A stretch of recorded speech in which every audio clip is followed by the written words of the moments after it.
হয় নমস্কাৰ।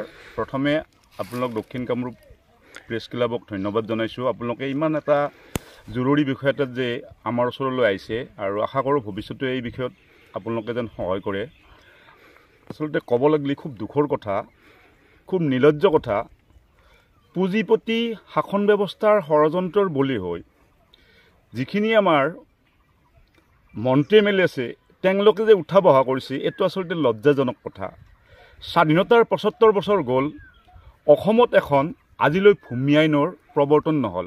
মই অকল কোনো ৰাজনৈতিক দল এটা দলকে দোষ দিয়া নাই দেই। যিখিনি আমাৰ জাতীয়তাবাদী সংগঠন আছোঁ, সংগঠনবিলাকো বাহ লৈ আছে।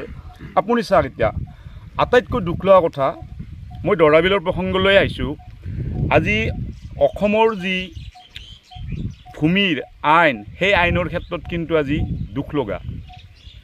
এডভান্টেজ আছাম চেলুট, কিন্তু কি হৈছে পলাশবাৰী সমষ্টিত আজি অসমৰ ভিতৰত আটাইতকৈ পলাশবাৰী ৰাজচক্ৰতে আটাইতকৈ ভূমিৰ কেলেংকাৰ বেছি হৈছে।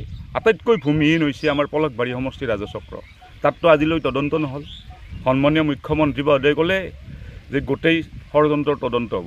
চাওক, ২০০০ চনৰ ১ এপ্ৰিলৰ পৰা আজিৰ তাৰিখলৈ পলাশবাৰী সমষ্টিত এনেকুৱাকৈ দুৰ্নীতি চলিছে, য'ত মাটিৰ ক্ষেত্ৰত আপোনালোকৰ মাধ্যমেদি কৈছোঁ, মাটিৰ ক্ষেত্ৰত মাটিৰ মণ্ডল গৈছে, জাৰি কৰাৰ দ্বাৰা নটিচ দিয়া নাই, মাটিবিলাক কি জোখমাখ কৰা নাই, সীমাদাৰক যে নটিচ দিব লাগে দি কিনে কামবিলাক কৰে গোটেই এৰিয়াবিলাকত। মই অকল ৰামপুৰ কেন্দ্ৰিক কোৱা নাই, পলাশবাৰী সমষ্টিত যিবিলাক আজি যুগলীয়া নদীত যিটো দুখ লগা কথা হৈছে, য'ত ডক্টৰ মামণি ৰয়ছম বাইদেউৰ জন্ম হৈছিল, য'ত আত্মা আছে তাতে। আপুনিওতো এজন স্থানীয় সচেতন ব্যক্তি, আপুনি এজন নাট্যকৰ্মী, গতিকে আপোনাৰ জৰিয়তেও কৈছোঁ, আপুনি এই বিষয়ত আমাৰ লগত আহি কিনে একদম মুকলিমূৰীয়াকৈ চাওক। এতিয়া চাওক, দৰাবিল আৰু গৌচৰণীয়া পথাৰ বিষয়টো, দৰাবিল যদিও দৰাবিলৰ লগত গৌচৰণীয়া পথাৰ একেলগে সংলগ্ন হৈ আছে। আজি সেই নহিৰাৰ যি দলংখন দেখিছে, গৌচৰণীয়া পথাৰেদি যায় দৰাবিল হৈ কলহী নদীত যাব পাৰি, আৰু কলহী নদীত যোৱাৰ পিছত চান্দুবিলৈ যাব পাৰি। আমি অসম চৰকাৰক কৈছিলোঁ যে আপোনালোকে দক্ষিণ কামৰূপ পৰ্যটন ক্ষেত্ৰ গঢ়াৰ কাৰণে ব্যৱস্থা নকৰে কিয়? কি পৰ্যটন উদ্যোগটো উদ্যোগ নহয় নেকি? এনেকুৱা হৈছে সচেতন নাগৰিকক তাৰমানে কোনো গুৰুত্ব দিয়া নাই। তেওঁলোকে প্ৰজেক্টৰ কথা কৈছে। প্ৰজেক্ট মানে কি? আমিও অলপতো বুজি পাওঁ। প্ৰজেক্ট মানে প্ৰকল্প এটা কৰিব। আপোনালোকে ইমান প্ৰজেক্ট, এই চাওক আজি গৌচৰণীয়া পথাৰ এনেকুৱা ৰূপ যে হৈছে, আজি কলিকাতাৰ কিবা লজিষ্টিক পাৰ্কক ১৫০ বিঘা মাটি দিব আৰু ৰাইজৰ লগত বোলে আলোচনা কৰে। ক'ত ৰাইজৰ লগত আলোচনা কৰে? ৰাইজৰ লগত আলোচনা কৰা প্ৰমাণ দিব পাৰিব নেকি? তাৰমানে বিধায়কে মিছা কথা কৈছে নেকি? কি বুলি কয় আপুনি? বিধায়কে মিছা কথা কৈছে। আজি চাওক, ১৫খন ৰাইজে অভিযোগ দিছে। আপুনিতো গমেই পালে স্থানীয় ব্যক্তিবিলাকৰ লগ লাগি। তেনেকুৱা হ'ব নালাগে। ৰাজনীতি কৰক, সুস্থ ৰাজনীতি কৰক, কাৰণ আমিও ৰাজনীতি ভালদৰে বুজি পাওঁ, আমাৰো বয়স হৈছে, বুজি পাওঁ। আৰু এনেকুৱাকৈ তাৰমানে এই কিছুমান তোষামত কৰি কিনে আমি মুখ্যমন্ত্ৰীক ভাল পাওঁ, ইয়াৰ অৰ্থ এইটো নহয় মুখ্যমন্ত্ৰী যি কাম কৰিব তাতে যে আমি উঠা বহা কৰিম, তেনেকুৱা নহয়। তেখেতে কিয় নকৰিলা?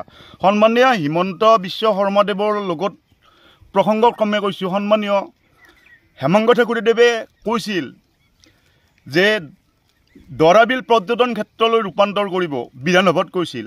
যিজন বিধায়কে দৰাবিল পৰ্যটন ক্ষেত্ৰলৈ ৰূপান্তৰ কৰিম বুলি ক'লে, সেই বিধায়কজনে কি কৰিলে? লজিষ্টিক পাৰ্ক আনাৰ কাৰণে তাৰমানে হেতা ওপৰালে, কলিকতাৰ বনিয়াক বিক্ৰী কৰি দিব। আপুনি বুজিয়ে পাইছে। আপোনালোক সচেতন নাগৰিক, আপোনালোকে জানে। আজি চাওক, দক্ষিণ কামৰূপৰ এনেকুৱা এটা অৱস্থা, য'ত দক্ষিণ কামৰূপৰ দৰাবিল আৰু গৌচৰণীয়া পথাৰ কলিজা। আপুনি গম পাইছে কি বিশুদ্ধ বতাহ আছে। ইয়াতে দেখিছে মৃততীৰ্থ, যে আমি ইয়াতে থিয় হৈ আছোঁ, য'ত মৃততীৰ্থ জাতিৰ ইয়াতে মৃততীৰ্থ জাতিটো আজিলৈকে পৰ্যটন ক্ষেত্ৰ নকৰে। ১০ বিঘা মাটি দিয়ে আছে। আপোনালোকে সেই পলিচিবিলাক নালাগে না কি? স্থানীয় ৰাইজবিলাকে যাই কিনে আপোনালোকৰ তাতে কি এপ্লিকেশ্যন দি থাকিব?